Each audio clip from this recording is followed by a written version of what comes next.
So hello everyone, welcome back to this channel MBA to Z. तो 7 जनवरी Z24 का date है exam का।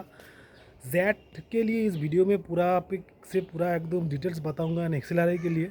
And please subscribe to this channel and don't forget to the bell icon for new videos. And you know that दोस्त लोगों का बीच में ये एक तो कन्फ्यूज़न रहता है जो कैट देने से सिर्फ हो जाएगा और कुछ देने की ज़रूरत नहीं है। But you don't know that that is the only exam that is not only for the XLRI। उसमें क्या है ना, जिम गोवा है, IMT गाजियाबाद है, उसके बाद आपको XIM भुवनेश्वर है, XIM बेंगलोर है। ओके, बहुत सारा आपको कॉलेज में एडमिशन ले सकते हैं। सो XLRI है उसका टॉप मोस्ट कॉलेज एंड जो जैट कंडक्ट करते हैं। तो जैट में देखो क्या होता है ना, एडवांटेज क्या है। जैट का एडवांटेज है कि there is no sectional time limits. XLRI छोड़ के दूसरा कॉलेज में सेक्शनल कट ऑफ भी है नहीं। उसके बाद और एक चीज़ क्या है दैट क्वांट का question is comparative easy than other. But VA का क्वेश्चन मतलब verbal ability and logical ability, VALA बोला जाता है उसको। तो उसको एक तो पोर्शन रहता है, पहला वाला पोर्शन है। नेक्स्ट वाला पोर्शन क्या है ना, डिसीजन मेकिंग। डिसीजन मेकिंग के लिए हमारा जितना माने वेटेज है, इसमें क्या बोलेंगे जो थोड़ा सा आपको कोई वार्क एक्स रहेगा, थोड़ा सा दिमाग आप काम कराओगे तभी आप उसका आंसर कर पाओगे, अदरवाइज आप नहीं कर सकते हो डिसीजन मेकिंग का question. But decision is making is not a tough, it's easy, but however it is मिल जाएगा तो ठीक है। ठीक है, क्वांट के लिए मैं बोलूँगा, क्वांट में देखो यार एक चीज़ है, क्वांट में आपको अगर क्वेश्चन आपको मिल गया, मतलब क्या है ना, जो बहुत सारा क्वेश्चन आपको जैट में क्वांट में ईजी रहता है। ठीक है ना, जो आपको कैट में ज़िंदगी में नहीं मिलेगा। ठीक है ना, easy question you will not get any question easy in CAT, but however it is that XAT में आपको क्वेश्चन आपको इजी मिलता है। एंड द मोस्ट इंपॉर्टेंट क्या है ना, there is no sectional time limit and no sectional cut off, and you know that is the most important thing. And उसके बाद मैं बोलूँगा सबको दैट 3 घंटा का एग्ज़ाम है, एकदम फ्री एग्ज़ाम, आप लोग जाके इजीली देख सकते हो। And you know that as is there is no sectional cut off and no sectional time limits, you will get a big time. Okay, उसके बाद जैट में एक तो ऐसे लिखना पड़ता है जो आपको XLRI के लिए ज़रूरत होते हैं। एंड आपको जो GK रहता है, GK का मार्क्स आपको कैलकुलेट नहीं होते।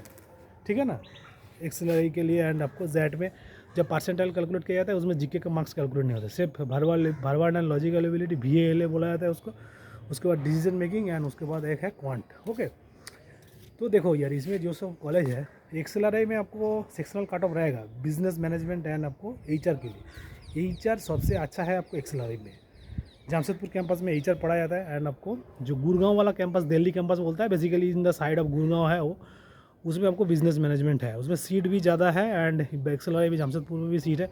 एंड GMP प्रोग्राम हो गया तो 1 ईयर का प्रोग्राम है, जिसका 5 ईयर्स एक्सपीरियंस है वो अप्लाई कर सकते हैं। तो ऐसा है, किसी किसी का कैट में बहुत अच्छा परसेंटेज नहीं आता है, बट जैट में आता है, क्योंकि कैट में से जेट में जाने के लिए कम से कम आपको 1 महीना गैप रहता है, 1 से महीने से ज़्यादा गैप रहता है। एंड उसके बाद और एक चीज़ है, जैसे कि ना मैं आपको बोलूँगा, कॉन्फिडेंस इतना हाई रखो कि कोई भी एग्ज़ाम आप क्रैक कर सकते हो। मतलब क्या है ना, जो कैट हो जैट हो कुछ भी, प्रिपरेशन ऐसा करो कि जैसे कि ना कोई भी एग्ज़ाम में हमारा कोई भी क्वेश्चन हमारा रोक नहीं सकते। ठीक है, ऐसा है। उसके बाद XLRI जमशेदपुर में मैं बोलूँगा, XLRI जमशेदपुर में आपको हाईएस्ट पैकेज जा चुका था 86 लाख, जो डोमेस्टिक पैकेज इन HR। ओके, मतलब क्या ना, कितना हाई पैकेज समझ रहे हो आप। एंड आपको जो फॉरेन इंटरनेशनल पैकेज है उससे भी ज़्यादा है, वो भी था वैसे ही 90 लाख के आसपास था इस बार का last year. And average package is almost 32 lakh. जो XLRI का परफॉर्मेंस है अभी जो सिचुएशन है, IIM लखनऊ, IIM इंदौर से भी अच्छा है। ठीक है, ये है। उसके बाद आपको क्या है ना, जो IMT गाजियाबाद है, जिम गोवा है, उसके बाद आपको है XIM भुवनेश्वर है, जो आपका आज का डेट में सबसे अच्छा कॉलेज है, ऐसा ख़राब कुछ है नहीं। ठीक है ना, मतलब क्या ना, वहाँ से करके MBA करके आप कंसल्टेंसी में काम कर सकते हो, उसके बाद फाइनेंस सेक्टर में काम कर सकते हो, HR में काम कर सकते हो, कुछ भी। एंड दूसरा जो आपको जो कोई आपको है, जो बेसिकली जो यूनिवर्सिटी का कॉलेज है, उसमें आप थ्रू जैट आप एडमिशन ले सकते हो। तो ऐसे ही है, एज बिकॉज हम लोगों का लगता है कि जो एक दिन का बात है नहीं, प्रिपरेशन करने के लिए बहुत टाइम लगता है। तो ऐसा है, तो एज बिकॉज मैं भी बताता हूँ इसको। यार आपको लगता है कि जो हमारा कैट नहीं हो तो जैट हो जाएगा, ऐसा बिल्कुल भी है नहीं। हो सकता है कि आपको कुछ भी नहीं होगा, कैट में भी आपको आ गया आपको 70 परसेंटाइल, जैट में आ गया 76, हो गया आपका ख़त्म, कुछ भी नहीं आ पाए। तो ऐसा मत करो कि सब कुछ छोड़ मत दो। अब मेरे को लगता है कि जो ऐसा करना ठीक नहीं है, क्योंकि बार बार हम लोग का कैट जैट सिर्फ एग्ज़ाम भी देना ठीक नहीं है, क्योंकि कितना बार दोगे, कितना टाइम दोगे, पागल हो जाओगे देते देते। प्रिपरेशन हाई लेवल रखो। उसके बाद ये सब कॉलेज के बाद है आते हैं हम लोगों का बहुत सारा आपको जो टेक्नोलॉजिकल कॉलेजेस, उसमें आपको जो एमबीए पढ़ाया जाता है उसमें भी आप जैट थ्रू कम मतलब एडमिशन ले सकते हो अपार्ट फ्रॉम कैट। उसमें क्या होगा ना, आपको कम से कम 10-12 लाख का नौकरी आपको मिल जाएगा, ठीक है ना। तो 10-12 लाख का नौकरी मिल जाएगा एंड उसका क्या है ना, जब आपको फीस है, हो सकता है कि जो 5-6 लाख, तो 5-6 लाख बढ़ के आपको 10-12 लाख का नौकरी मिल जाएगा, तो हाई फाई चीज़ है, ख़राब कुछ है नहीं, ठीक है। ये एक तो है। एंड एग्ज़ाम का बारे में बात करते हैं जैट का। उसमें क्या है ना, आपको डिसीजन मेकिंग कैसा है, डिसीजन मेकिंग का क्या जानते हैं ना, आपको जो इंडस्ट्री बेस्ड क्वेश्चन, मतलब क्या है ना, जो डिसीजन मेकिंग का जो क्वेश्चंस कैसे आपको लोगे, कैसे आप डिसीजन लोगे, कहाँ डिसीजन लेना है, कहाँ नहीं लेना है। हो सकता है कि आपका हाउस होल्डिंग बिजनेस का प्रॉब्लम, हो सकता है कि आपको कंसल्टेंसी का प्रॉब्लम, हो सकता है कि आपको फाइनेंशियल प्रॉब्लम, हो सकता है कि आपको बहुत सारा बेसिक प्रॉब्लम्स उसमें डाल के आपको डिसीजन ले आएगा, ठीक है ना। भरवा एबिलिटी के लिए उसमें क्या होगा ना, बहुत अच्छे से करना पड़ेगा, क्योंकि वहाँ पर क्या रहता है ना, आपको ये वाला ऐसे that is the most important poem related to poem, 2 poem रहेगा, पोएम से आपको क्वेश्चंस पूछ सकता है एंड उसके बाद रीडिंग कॉम्प्रिहेंशन से आपको क्वेश्चंस पूछ सकता है, तो ऐसा है। उसके बाद क्या है ना, जो बेसिक आपको जो parajumble parasummary odd man out ये सब जो चीज़ वो रहता ही है, ठीक है ना। वो parajumble parasummary odd man out CAT में भी रहता है, जैट में भी रहता है, कोई आपका अंतर नहीं है। There is no difference between both exam, क्योंकि इसमें टाफ कितना है, कुछ लॉजिकल एबिलिटी का क्वेश्चन आपको भरवाल में रहता है, जिसमें से आपको क्या ना भरवाल का क्वेश्चन आपको कर सकते हो। तो ऑलमोस्ट 46-47 आपको क्वेश्चंस आप अटेम्प्ट करके आओगे, 76 number of questions will be there. Last year था, उससे पहले 75 था, क्योंकि क्या होता है ना, डिसीजन मेकिंग में लास्ट ईयर एक तो क्वेश्चन ज़्यादा दे दिया था, बोल के 76 था वो, okay.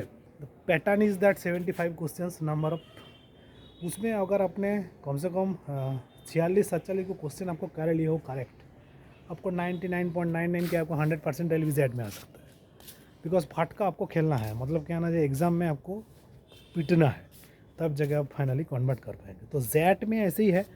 And all colleges regarding that, मैं टॉप मोस्ट कॉलेज की बात कर रहा हूँ, that is related to XLRI basically, because XLRI के लिए ही हम लोग जैट देते हैं, सबको पता है ये चीज़। तो मैं बोलूँगा सबको प्रिपरेशन करो। डिसीजन मेकिंग का जो है बहुत सारा चीज़ मैं बता दूंगा आप लोग को इस चैनल में, अगर देखते रहोगे तो आपको पता चल जाएगा। एंड उसके बाद जो मैं बोलूँगा, एक चीज़ है, पढ़ाई करने का टाइम पे ना टाइम मत दो, मतलब क्या ना, भूल जाओ मत, जैसे कि ना हम पढ़ रहा है, इसको दिखा रहा है, उसको दिखा रहा है, पेरेंट्स लोगों को बता रहा है। पुराना जैट का पेपर जितना है उसको सोल्यूशन कर लीजिए, क्योंकि जैट में क्या होता है ना, जो बहुत सारा क्वेश्चन आपको यूँ ही आपको चेंज होता रहेगा, यूँ ही मिल जाएगा आपको क्वेश्चंस, तो उसमें क्या होता है, सुविधा हो जाएगा, your percentile will be increased. So many things are there, so many processes are there, but you have to study hard and study smart, okay. मैं ये चीज़ बार बार बताता रहता हूँ, decision making, verbal ability, logical ability, questions, पुराना questions जितना है रिपीट करो एंड पढ़ाई करो, एंड उसके साथ साथ आपको प्रैक्टिस, डेली बेसिस पे प्रैक्टिस, इतना प्रैक्टिस करो कि आपका कोई भी एग्ज़ाम क्रैक हो जाए, ठीक है। तो ऐसे ही है। एंड पैकेज के लिए सोचो मत, आपको अगर आपको XLRI मिल गया बहुत अच्छा है। एंड XLRI में क्या है ना, 10th का मार्क्स, 12th का मार्क्स, आपको कुछ भी ज़रूरत नहीं होता है। उसमें क्या होता है ना, सिर्फ आपको जैट का percentile and sectional cut off रहता है, but however it is, if your XAT percentile is very high, वो भी थोड़ा सा ये कर लेता है, ठीक है ना, ऐसा होते रहता है। तो इसीलिए मैं बोल रहा हूँ यार, अपना ध्यान दो पढ़ाई पे। एंड उसके बाद जो है XLRI में जाके आपको, XLRI is a very good college, you know, that is one of the oldest college. वो क्या है ना, जहाँ IIM कलकत्ता जब हुआ था ना, वो IIM अहमदाबाद, उसके बाद तो उसी टाइम XLRI भी हुआ था, ठीक है ना। तो मतलब बहुत पुराना कॉलेज है and it is related to पूरा ज़ावेरियन कल्चर है। तो ज़ावेरियन कल्चर को अडॉप्ट करना मतलब है ना, आपको अंग्रेजी में सब कुछ सीखना पड़ेगा, क्रिश्चियन कल्चर है basically. However it is, but is a very good college, very good college. And that XLRI में सबसे जो चीज़ महत्वपूर्ण है वो है MBA इन फाइनेंस। जो फाइनेंशियल मैनेजमेंट में आप MBA करना चाह रहे हो, स्पेशलाइजेशन पूरा आपका तो पूरा बम बम है, ठीक है ना। कन्नागराज बोल के एक तो प्रोफेसर है वहाँ पर, is a very good person, मतलब क्या इन आवर कंट्री, मतलब मैं ऐसा बोल सकती हूँ, professor Kannagaraj is a very good person in our country. तो ऐसे ही है। एंड प्रोफेसर बल्लभ है जो लास्ट ईयर जैट कन्वेनर थे। तो जो भी है, लेकिन आपको मिलना तो है पहले, उसके बाद ये सब चीज़ है, ठीक है। तो ऐसे ही है। And you know that the most important criteria of the XAT examination is that, आपको बहुत सारा चीज़ आपको करना पड़ेगा, खटना पड़ेगा, आपको मेहनत करना पड़ेगा। स्ट्रैटेजी हमारा फॉलो करते रहिए, आपको बिल्कुल फ़ायदा होगा। Okay, so once again thanks for the watching this video. Please do like, share, comment and subscribe to my channel, and don't forget to hit the bell icon. Thank you, best of luck, God bless you guys. Let's hope for the best. Thank you, thank you, thank you.